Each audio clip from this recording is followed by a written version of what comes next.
నమస్తే రమగారు. నమస్తే జయ.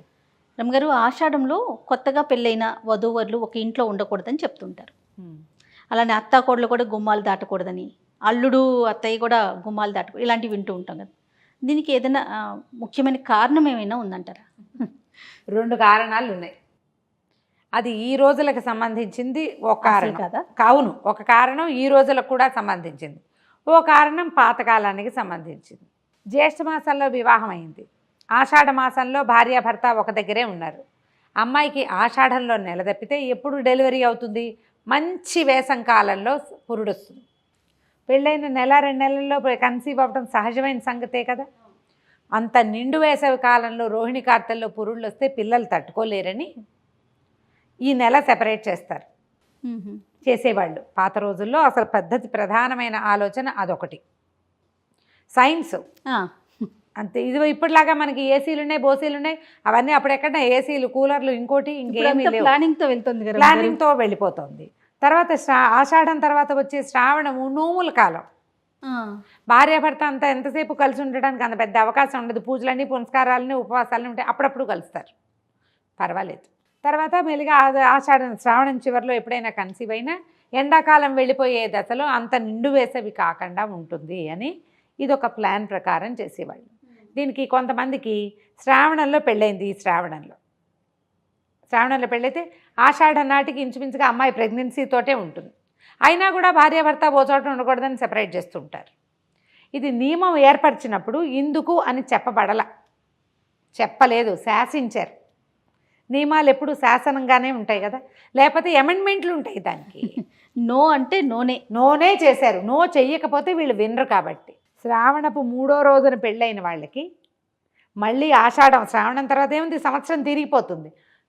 5-6 నెలలు, 8 నెలలు, 9 నెలల ప్రెగ్నెన్సీలు కూడా ఉంటాయి. భార్యాభర్త ఏడాది లోపల ఓ చోట ఉండకూడదని వాళ్ళని సెపరేట్ చేసుకుంటూ ఉంటాం. ఆ నియమాన్ని అన్ని చోట్ల పెడతాం. పూర్వపు నియమం, పల్లెటూరు నియమం ఒకటి ఏం చెప్తారంటే, ప్రధానంగా ఇదివరకంతా వ్యవసాయ ఆధారితమైన జీవితాలు మనవి. అవును. ఈ తొలకరి జల్లులు పడేసరికల్లా భార్యాభర్త ఎంతసేపు కులాసాగా ఉంటామంటే కుదరదు. అప్పుడు పని చేసుకోవాల్సిన రోజులవి. నాట్లేయటం, పొలాల దగ్గర తిరగటం, సీరియస్గా పని చెయ్యాలి. ఆడపిల్లలు అత్తారిళ్లలో ఉంటే భర్తలతో కులాసాగా ఉంటారు. అదే వీళ్ళు పుట్టింటికి వెళ్ళిపోయారనుకో, అయ్యో నాన్న కోతలు ఊడుపులకు వెళ్ళాడు, నాట్లకు వెళ్ళాడు అని చెప్పి నాన్న కోసం వంటలు వండి పనులు చేస్తారు. భర్తల దగ్గర ఉంటే అలా ఎందుకు ఉంటుంది? కాస్త జల్లుబడేసరికల్లా భార్యాభర్త పావురాలు జంటలాగా గదిలోకి వెళ్దామనిపిస్తుంది. కబుర్లు వస్తాయి, కులాసా వస్తుంది, రిలాక్స్ అయిపోవాలన్న ధోరణి ఉంటుంది. పుట్టింట్లో ఉంటే అలా ఉండదు చూడు, ఆ తేడా ఉంటుంది కదా. అందుకని అమ్మాయిని గడప దాటిచ్చేసి పుట్టింట్లో అట్టపెట్టేవాళ్ళు. తొలి సంవత్సరమే ఈ సరదా ఉంటుంది. 2వ ఏడాదికి ఓ చంటిపిల్ల, వెంటిపిల్ల ఎవరో ఒకళ్ళు వచ్చేస్తారు, కనీసం ప్రెగ్నెన్సీయో. అవునా, ఇది వరకటి కాలం కదా. అందుకని మొదటి సంవత్సరం ఇట్లా వ్యవసాయదారుల ఇళ్లలో ఉండకూడదు. వ్యవసాయం వేరు, వ్యాపారం వేరు. ఎవరికైనా సరే ఒకటే నియమం పెట్టేస్తే గొడవ లేకుండా ఉంటుందని ఈ గట్టి నియమాన్ని ఏర్పరిచారు. మనం చాలా మానేస్తాం జయ్య. పెళ్ళిళ్ళలో ఇచ్చేయకూడదు, అది చేయకూడదు, ఈ రోజుల్లో ఎవరు చేస్తున్నారు అని మానేస్తాం. అవును. కానీ వీటిని మాత్రం పెట్టుకుంటాం కొన్ని. అవును, ఆషాఢం మాత్రం బాగా ఫాలో అవుతారు కొత్తగా పెళ్ళైన వాళ్ళు, మీరు అన్నట్లుగా. ఏవో కొన్ని ఉంటాయి భయాలు, అనుమానాలతోటి. ఏదైనా కలిస్తే భార్యాభర్త ఏదో పిల్లలు సరిగా పుట్టరని ఆ భయాలు ఉంటాయి. అలాంటిది కాదు, నిండు వేసవిలో డెలివరీలు అవుతాయని, తర్వాత ఇలా అవుతుందని.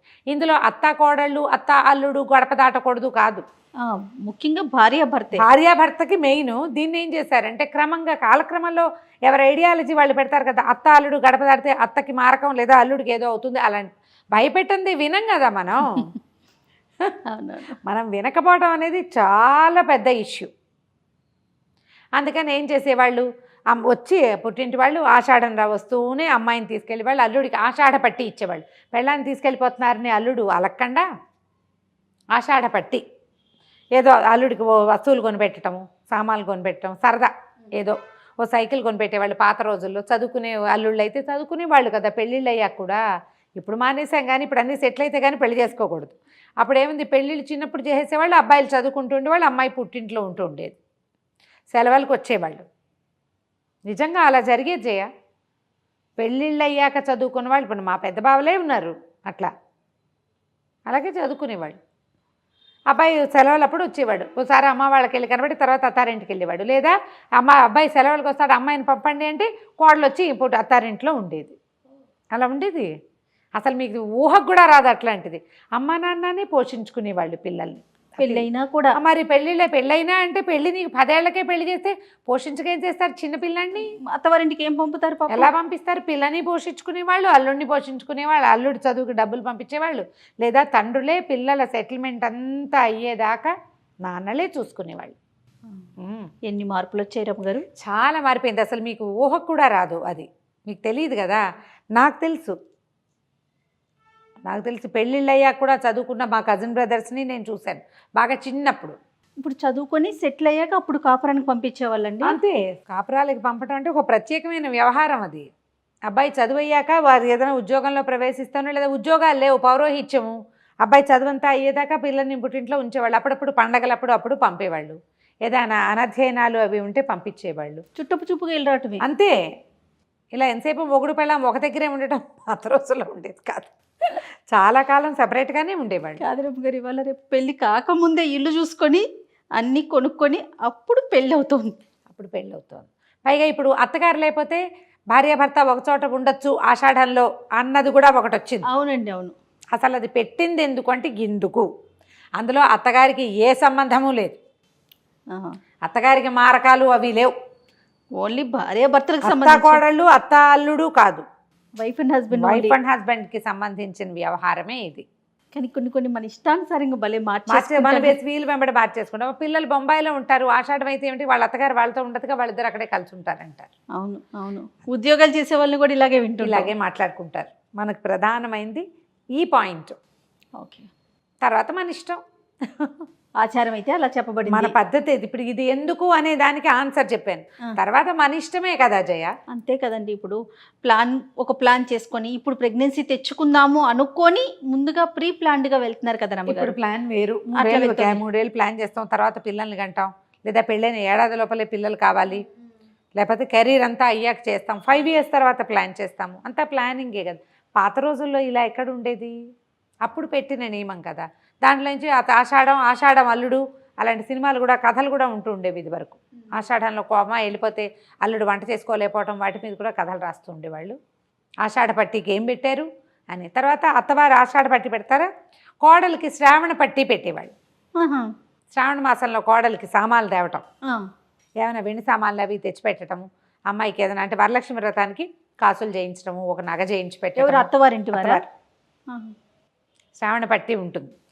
మొదటి సంవత్సరమే, ఫస్ట్ సంవత్సరమే, మొదటి సంవత్సరమే ఈ వరలక్ష్మి వ్రతం చేయించడము, అత్తగారు వచ్చి వ్రతం చేయించడం, అమ్మ వాళ్ళు వచ్చి వ్రతాలు చేయించడాలు అవన్నీ ఉంటాయి కదా. అప్పుడు చేయించేవాళ్ళు. ఆషాఢ పట్టి, శ్రావణ పట్టి, 2 పట్టీలు అవి ఉంటుండేవి. ఇప్పుడు మనకి పట్టీలు లేవు, ఏమీ లేవు. ఎప్పుడు ఏవి కావాలంటే కొనేసుకుంటున్నాము. ఎప్పుడు కావాలంటే అప్పుడు ఆన్లైన్ ఆర్డర్ చేస్తే అన్నీ ఇంటికి వచ్చేస్తాయి. కాలం మారిపోయింది చూడు. అవునండి కదా. ఆషాఢానికి ప్రధానంగా చెప్పిన వ్యవహారం అయితే ఇది. అయితే ఆషాఢంలో మనం ఆరోగ్యం కోసం మునగాకును వండుకుని తింటాం. తర్వాత ఏమో ఆడపిల్లలు కాస్త గోరింటాకు పెట్టుకుంటే గోళ్ళకు వచ్చే సమస్య. ఇప్పుడు మనం మట్టిలో పని ఇట్లా కాబట్టి మట్టి పని లేని వాళ్ళు పెట్టుకోపోయినా పర్వాలేదు, కానీ సిద్ధాంతంగా చేసుకుంటాం కదా ఆషాఢంలో పెట్టుకోవాలని. అందుకని ఆయుర్వృద్ధి, భర్తకి ఆయుష్, ఈ 2 చెప్తారు. మనకి ఆయుష్ పెరుగుతుందని, ఐదో తనం పెరుగుతుంది, భర్త ఆయుష్ వృద్ధి అవుతుందని. ఏమీ లేదు, ఒక సంతోషం అంతే. గోరింటాకు బాగా ఎర్రగా పండితే మొగుడికి చాలా ప్రేమని అవి చెప్పుకుంటారు. తాంబూలం వేసుకుంటే 4 పండితే అబ్బో వీళ్ళ ఆయనకి ఇదంటే చాలా ఇష్టం. గోరింటాకు ఎంత బాగా పండితే అంత మంచి మొగుడు వస్తాడు అవి చెప్తారు. అవన్నీ పల్లెటూరు సిద్ధాంతాలు అయినప్పటికీ మన ఒంటి తీరుని బట్టి ఇవి వస్తాయి. మునగాకు ఎందుకు రమ్మగారు, ఎందుకు తినాలంటారు? అయ్యో, మునగాలో కాల్షియం విపరీతంగా ఉంటుంది జయ, దాంట్లో ఐరన్ ఎక్కువ. ఈ సీజన్లో మనకు అవసరమైన మినరల్స్ అవి అందులో ఉంటాయి. ఓకే. రోగ నిరోధక శక్తిని పెంచుతుంది మునగ. ఇప్పుడు అవసరం కాబట్టి. ఇప్పుడు అవసరం. ఆషాఢంలో ఆదివారం నాడు మునగాకు వండుకుని తినాలి. పెసరపప్పు మునగాకు చేసుకుంటాం కదా. అవును, చేసుకుని తినేయటమే చక్కగా. నమస్తే రమ్మగారు. నమస్తే జయ. సుమన్ టీవీలో మీ పర్సనల్ అండ్ బిజినెస్ ప్రమోషన్స్ కోసం కింది నెంబర్కి కాంటాక్ట్ చేయండి.